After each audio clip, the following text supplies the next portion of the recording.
You are listening to the Horse Radio Network, part of the Equine Network family. What a beautiful day for horses in the morning. You are listening to the number one horse podcast in the world. Here is your entertaining look at the horse world and the people in it.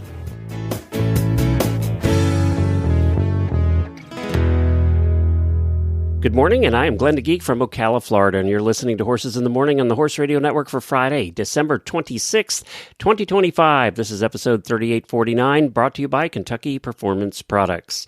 Good morning, Horse World.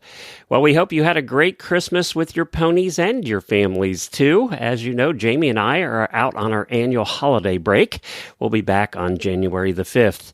In the meantime, we thought we would share with you some HRN love. The network has over 30 shows, Horses in the Morning being the largest, but there are other terrific shows that you might not have had time to try, and we thought on break we would share some of those shows with you. One of the cool shows on the network that I think is underrated is Equus Barn Stories, brought to you by Equus Magazine. Barn Stories they're not instructional, but instead they kind of underscore and celebrate the way horses enrich our lives, would be the best way to say it. They're really cute, fun stories, and I think you're going to like the one I have for you today.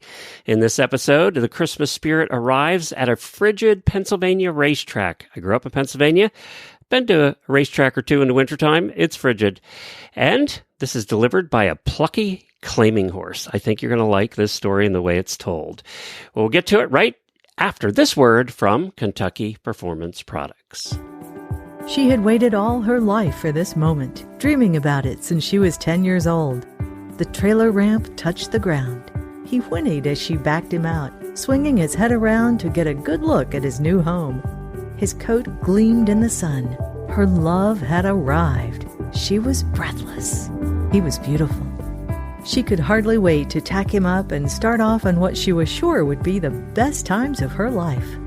This love story is brought to you by Contribute, providing essential omega-3 fatty acids that help maintain low inflammation levels throughout your horse's body. The horse that matters to you matters to Kentucky Performance Products. Call 859-873-2974 or visit kppusa.com to order today. Christmas spirit isn't always found in brightly lit up packages, cookies, and reindeer. Sometimes it appears at a gritty Pennsylvania track on a frigid winter day, delivered by a claiming horse with heart. Welcome to the Barn Stories podcast. I'm Lori Prinz, editor of Equus Magazine. And I'm managing editor Christine Barakat. This podcast features our favorite essays and articles published in Equus over the past 40 years.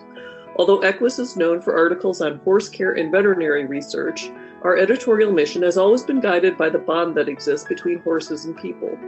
And each issue has featured a real-life story that celebrates how horses enrich our lives and touch our hearts.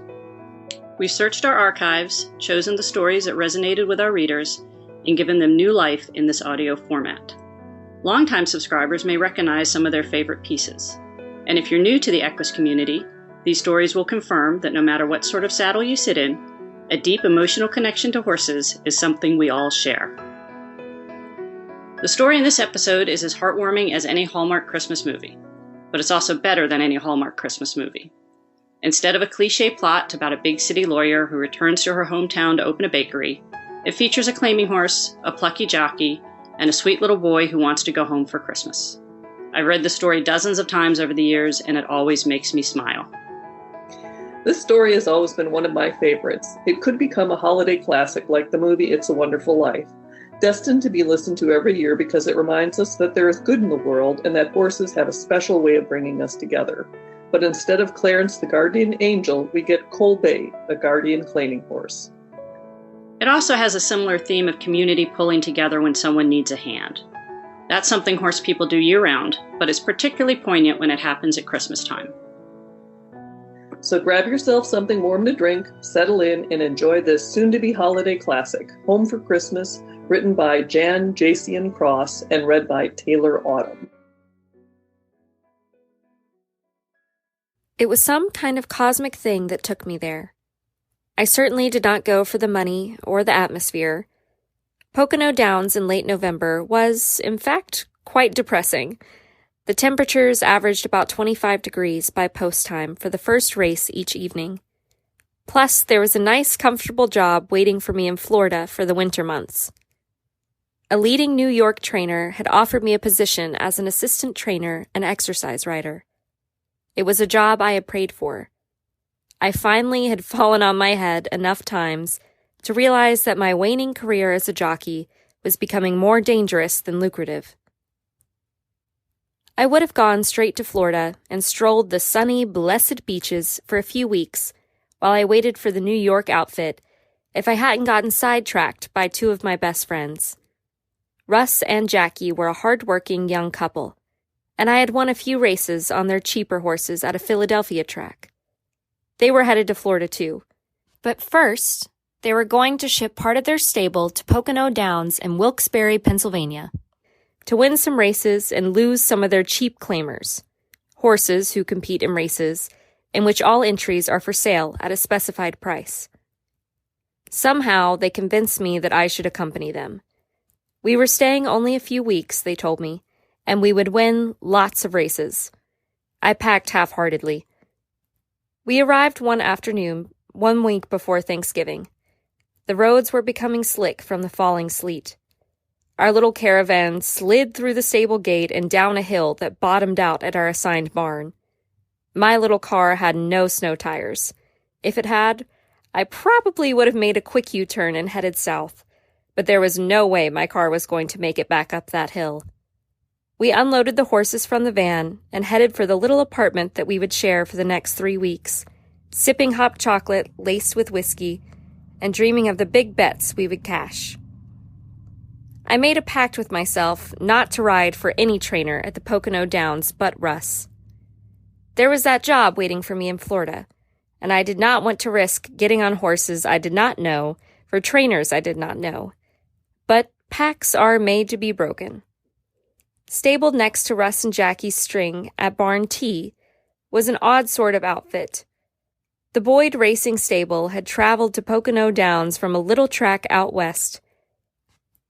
A few days after our arrival, their old battered Ford pickup had chugged in, toting a rusty 2-horse trailer. The entire stable consisted of 2 aged geldings. The 2 old war horses received plenty of attention, for their trainer, Sally, was accompanied by her husband, elderly father, and young son. The little boy, Scott, was a tow-headed, courteous, and attentive 11-year-old. I asked how it was that he got to skip school and live at the racetracks with his folks. Scott told me that just as soon as the family could get some money together, they would be heading home for Christmas. Then he would return to school. Home, Scott told me, was in Arkansas. Sensing that the Boyd stable could not afford an exercise rider, I volunteered to gallop their 2-horse stable for them. Sally readily accepted my offer. 1 horse, Bart, galloped an easy mile every morning. But the other horse, a black gelding named Coley, was a wee bit off in the left ankle and usually was ponied alongside Russ's stable pony for his daily exercise. Within hours of arriving at the track, little Scott asked Russ and Jackie if he could work for them for wages. I am sure that Russ had no clue as to what duties Scott could perform, but he did not hesitate in putting the little boy on his payroll. From then on, Scott hustled about the barn all morning, cheerfully holding horses for baths, bedding stalls, raking the shed row, and helping me clean tack. Russ paid his little right-hand man his wages daily. Scott would thank him politely and hurry off to join his folks down the shed row. The entire clan would then stroll over to the track kitchen for breakfast. I don't think they ever left the racetrack grounds. 3 weeks went by, and my calendar was lined with X's that ended with the date of my departure for Florida. By December 15th, Russ had run and lost the last horse he wanted to part with. He was making shipping arrangements, and I was planning to get my gear out of the jock's room and settle up with my valet, Paul. Our neighbors down Shed Row had not yet raced Coley or Bart.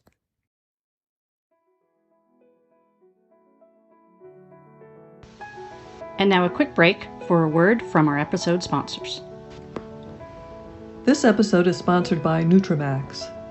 Cosequin is the #1 veterinarian-recommended joint health supplement brand.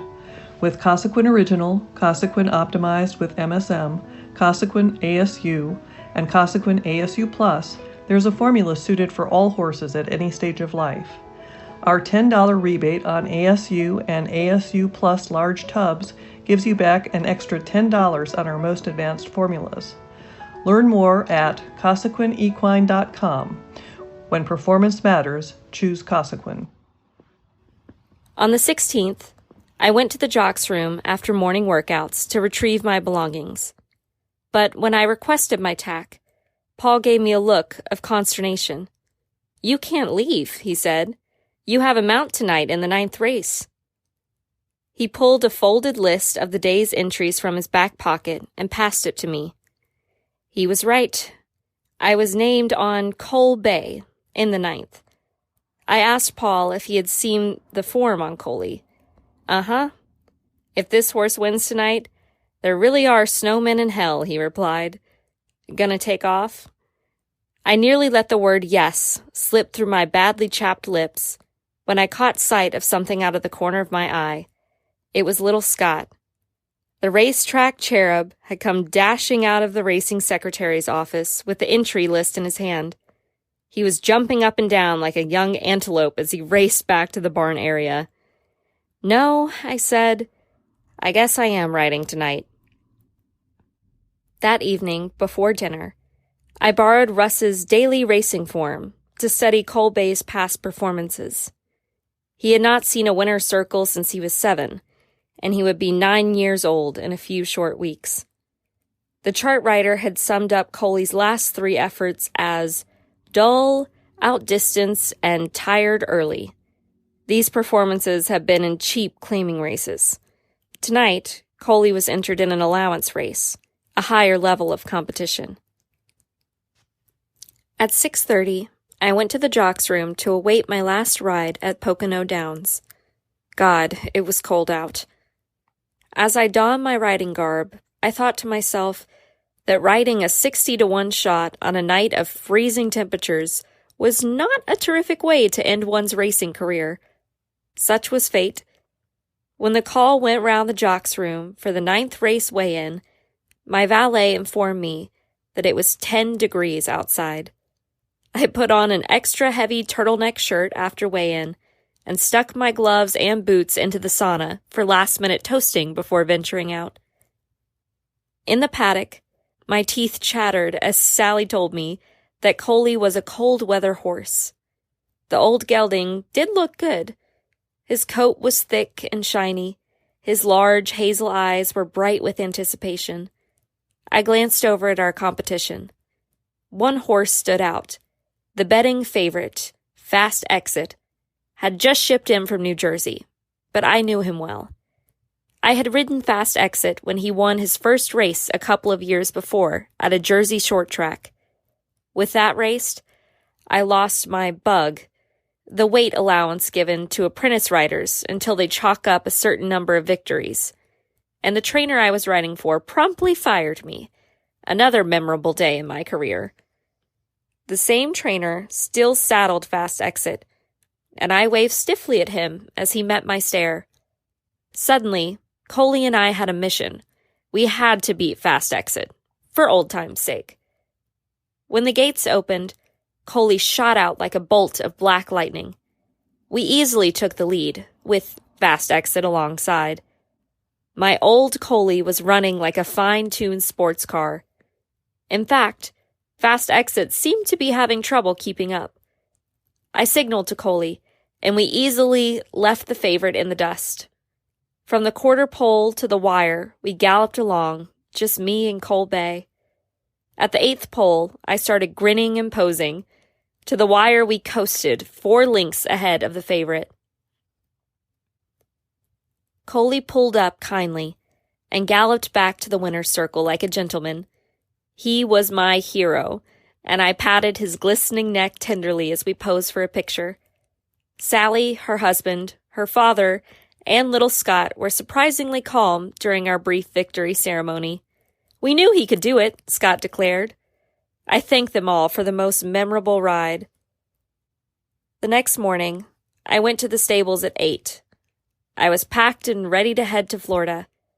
But before I hit the highway, I needed to see my new friends one last time. I headed over to the 2 stalls where Cole Bay and his stablemate had been bedded.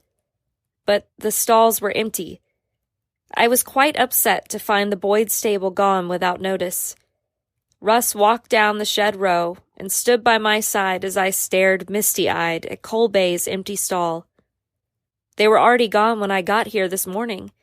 They must have loaded up in the middle of the night, he said. I think something was left for you on their tack room door. I walked slowly to the end of the shed and pulled the piece of white construction paper from the door.